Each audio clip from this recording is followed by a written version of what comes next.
All right, so we're going to talk about how to heal mold symptoms of tiredness, brain issues. So here's some of the symptoms that are specifically often attributed to mold. Okay, so post-exertion malaise, memory issues, or your friends thinking you're going crazy, sinus congestion, a cough, asthma-like issues, shortness of breath, air hunger, or shortness of breath at rest. If you have a combination of being really tired often, post-exertion malaise, brain stuff like that, sinus issues. This is often more of a mold issue. That means the root cause is you're being exposed to mold, your body's reacting to it, and that exposure will need to be, taken care of and eliminated or lowered before you're going to see strong progress. And before we dive in, I want to note that I love working with people on this. I've had it myself and healed it myself in the past. I offer strong symptom progress or your money back. If you want to, get it done quick in the least amount of time, energy, and money, message me. I love working with people on this. My name's Luke Wells. I'm a functional medicine practitioner, lab specialist, and health coach. I help people naturally heal it. Okay, so some of the other symptoms that come from mold toxicity that aren't necessarily, a number of other things could be causing these symptoms, but this is stuff to look out for. Disorientation and confusion, vertigo and lightheadedness, muscle aches, cramping, joint pains without inflammatory arthritis, hypersensitivity to bright light, blurred vision, burning or red eyes, tearing, chronic abdominal problems like nausea, cramping, and secretory diarrhea, a propensity to experience static shocks. Yes, that's actually a symptom. I had it in the past. Tends to be attributed to toxic mold sometimes. Like I said, I had toxic mold in the past. It was really slowing me down. This stuff is really powerful. You might have noticed that a lot of people are saying they think mycotoxins will save the world. They might have come from another planet. They're not a plant. They're not an animal. They are amazingly powerful, right? They can be really healing or they can be really toxic. I mean, some of the mycotoxins are some of the most toxic things that humans can deal with. So it's really important to take it really seriously and open your mind to some of the new research coming out for it. Most of the dwellings in America have toxic mold. It's not just the Northwest either. Most dwellings. Not everyone reacts to the toxic mold. About 1/3 of the population tends to be a lot more sensitive, getting unwanted frequent symptoms. But yeah, it's not something to take lightly. If you suspect toxic mold, it is one of the most common, I would also say, root causes playing into chronic disease. If you want to live a life without cancer, heart disease, tiredness, etc., you want your cells working well, one of the most common big root causes is mold. You're going to hear about more and more practitioners that are really digging into the research like me, talking about toxic mold in the future. So the three main steps we want to address with the big picture is get clear on whether mold is the issue for sure. Ideally, you're getting labs for that, but there's other ways to do it without labs. But ideally, best streamlined way to do it is get labs. Know that your body is reacting for sure. Number two, lower the exposure. We got to get rid of the exposure if we're going to get really strong results with toxic mold. Number three, get the toxic mold out of the body. Okay, so that's step 1, 2, 3, the general framework of what we want to do. If I want to expand on this a bit, I recommend working with a practitioner more than anything. You don't have to, but probably the far majority of the time, you're going to need a practitioner. I wish I could just, let everyone share here how to heal it and, you wouldn't have to hire anyone, but that's just not how it works most of the time. So I do recommend getting a practitioner. It's a complicated process. Sometimes it's a long process and it's super worth it.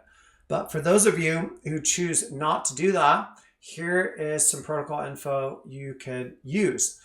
So I got option A and I got option B. Option A, use labs. Okay, so to get objective data, test not guess. Okay. Option B would be don't use labs. And I'll go into that in a minute. But for option A, you want to use labs, then test your body and test for the exposure. So you're testing your body to see if your body's actually reacting. That's usually the best first way to go. Done this with dozens of people. And then if your body is reacting, figure out where the exposure is. So you could test your work, your house, wherever you think you might be exposed. And her ERMI test is usually the best for that. Maybe the dust test as well, thedusttest.com. Then test all major systems of the body to see how they're reacting to the mold, what deficiencies, sensitivities, and toxicities you're working with. So we can get a holistic whole body view on what, it's kind of funny how my mic just is popping up here. If I get close to it, it's not kind of, woo, woo, got a magic mic there. So test every major system in your body. Okay. So, and test your blood is usually the best first way to go with that. So when you're doing lab testing on your body, first test your blood. It's going to be the most important. If you want to get a really thorough examination, also get a urine test. The oat test is a great option that can get you more insight on mold, and it'll give you a bunch of other, markers on detoxification, neurotransmitters, other potential infections playing into things to give you a lot more info that ties into your mold detox journey. Another good lab test to get is the mycotoxins profile. And you can get the mycotoxins profile and organic acids test as a bundle together from Mosaic, which is a lab company. The mycotoxin test is another urine test that can test for specific mycotoxins to get a really thorough look at how much your body's reacting. Then the next step would be with labs, retest later on after lowering the exposure and doing a detox. And then maybe do another round of the detox, maybe retest again. Option B is not using labs. Okay, so if you're not going to use labs, you could save a lot of money. This is great for people with less money. I'm also happy to work with people with less money. Some tests you can get for mold that are free is the whole practice questionnaire. Okay, I offer this up for free, and honestly, it's like a no-brainer. I think everyone should do it. It's free. It asks you almost any symptom a human can have, runs it through a bunch of amazing algorithms, and gives us a bunch of charts and info on what deficiencies and conditions and toxicities you're working with. And I'll put that in the show notes. I totally recommend doing that. It's amazing how much info you can get for free from that. I even offer a free initial consult. So I'll go over that info with you for free. I offer a short, initial consult to answer any questions anyone has. Another thing you can do with option B here is avoid the suspected dwelling for a few days and see if you feel better. Okay, so if you suspect mold in your home or at work or wherever, leave for a few days to somewhere you think there's, not mold, and see if you feel better. If you found another place to live or work where you feel better there, then make the shift. It's one way to take action, just see if it helps. After you get rid of the exposure, take action with diet and lifestyle shifts. This is a key component to a mycotoxin full recovery, okay? After you cover the basics of eating far majority fresh food, organic food, eating enough protein, avoiding seed oils, chewing to smoothie consistency, making sure that you're addressing these foundational first steps. This is key. This is really key. You can't skip over these. They're critical for the most part. So after you have those dialed for sure, here's some more specific diet stuff that tends to help with a mold detox. Okay, so avoid grains, dairy, moldy nuts, even if you can't see the mold on the nuts, and dried fruit, refined sugar, moldy cheeses, high processed carbs, grain-fed animal products, and conventional coffee. This is just temporary. You can bring this stuff back after we heal your gut. Usually, sensitivities are actually healable like 99% of the time, contrary to popular belief. So if you want some help being able to eat more foods, let me know. Some lifestyle stuff that tends to help: infrared sauna. It's one of the most common things a lot of people love and tends to get results. So you're sweating that stuff out of your body. Castor oil packs, there's not scientific evidence behind that, but I am hearing about a lot of practitioners that like doing that with clients. Dry brushing to get the lymph system going. Neti pot for fungal stuff in the nasal situation. Sleep hygiene is going to be extra important for when doing a mycotoxin detox. Listen to your body, at least 7 to 9 hours of actual sleeping time. Meditation is going to help with the nervous system a lot of the time. Epsom salt baths have a lot of magnesium, which helps with the nervous system, and that's a nutrient that's super important to support the body in so many ways with mycotoxin detox. Reducing chemical exposures like plastic, endocrine disruptors, cleaning products, etc. We want to do everything we can to help support the liver, which is going to process those, chemicals. We want to heal the liver and make sure it has the capacity to process the mold as well, which is going to be coming out of your body, and the liver's, the main thing processing that. Nervous system support, again, this is going to be really important. You're shooting to get your overall negative stress levels below 3 out of a 10 on a scale of 1 to 10, addressing your main stressors and taking action with new things like breath work or presence work or mindfulness or whatever to bring that average stress level down so your nervous system can relax and detox, which is critical to getting really strong results with the mold detox. That's something I love working with people on too. So if you want support, let me know. So to avoid die-off symptoms, I actually literally almost never have die-off symptoms of any intense kind when I'm guiding clients through detox, because that's possible to do, and just know that is possible. But if you're doing it on your own or wherever else and you're experiencing die-off symptoms, here's some things that might help. Make sure liver detox pathways are open and that there's very few or no liver symptoms with the wellness questionnaire that I sent over. Another thing here, build supplement doses very slow. Listen to your body. Only add 1 new capsule of each supplement per day. Only add 1 new type of supplement per day. Support lymphatic drainage is another thing that is really important to help with die-off symptoms.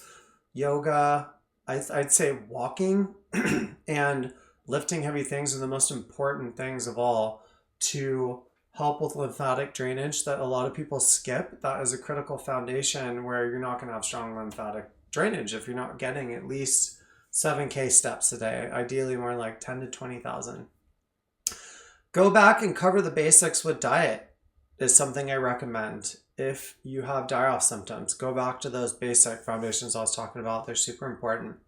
Some supplements that tend to help with a mycotoxin detox, also known as mold detox, is quercetin, vitamin C, magnesium, zinc, copper, B6. These are foundational nutrients that are super important. Don't just skip to, the kill part of the protocol with, antimicrobials without making sure you have enough of these. You're avoiding symptoms that are attributed to a deficiency in some of these foundational nutrients. That is most important. That's why they're listed at the top here. Magnesium, zinc, B6, eating enough protein to have enough of those B vitamins, super important for liver support, etc. Some other supplements tend to help. There's some histamine support supplements if you're having histamine symptoms, like Mast Cell Formula by Gaia Herbs, Histamine Digest by Seeking Health, Hist Reset by Pure Encapsulations. Some of the foundational supplements to have with a mold detox are going to be antimicrobials. Biocidin is a good option. They also have a supplement for the thrush on your tongue. Binders is going to be important. Probably the most popular one that I'm seeing results with is GI Detox. And then having some liver support, like liver supplements from Pure Encapsulations, is a good option. Sometimes people need a number of other supplements beyond that, but those are the foundational ones that tend to get a lot of results. So yeah, in summary here, some of the major players, of how to get rid of mold is you want to get really clear that mold is the issue for sure. You want to do that before trying a bunch of stuff. So I really want to save you a bunch of, supplements and time and etc. money on stuff that won't even work, because if you start working on it and you're not totally sure mold is the issue, then yeah, that's step one. Lower exposure, another critical step. Don't move on until you know the exposure is lowered for sure. And yeah, there's options here for using labs, not using labs. Let me know if any of this is helpful, you guys, in the comments, or send me a message if you got any questions. I offer free initial consults. I offer strong results or your money back. I love working with people on this. I've worked with thousands of past clients to help people learn how to have a life with no chronic disease. That is possible. There's thousands of people doing that. And I assure you, the insurance companies is not going to get you there. It's a fact. More and more people are realizing that the only way to have a life with no chronic unwanted symptoms, also known as a life without chronic disease, is paying out of pocket. And I recommend a functional practitioner more than anything, because as far as I can tell, they're looking at the research more than anyone. They tend to be very root cause based. Thank you so much for leaving reviews. They are the best thing to help the podcast keep going. And, my YouTube channel and everything. They are massive. Thank you so much for leaving them. And I hope this was useful. Wishing you all a peaceful day. Take care.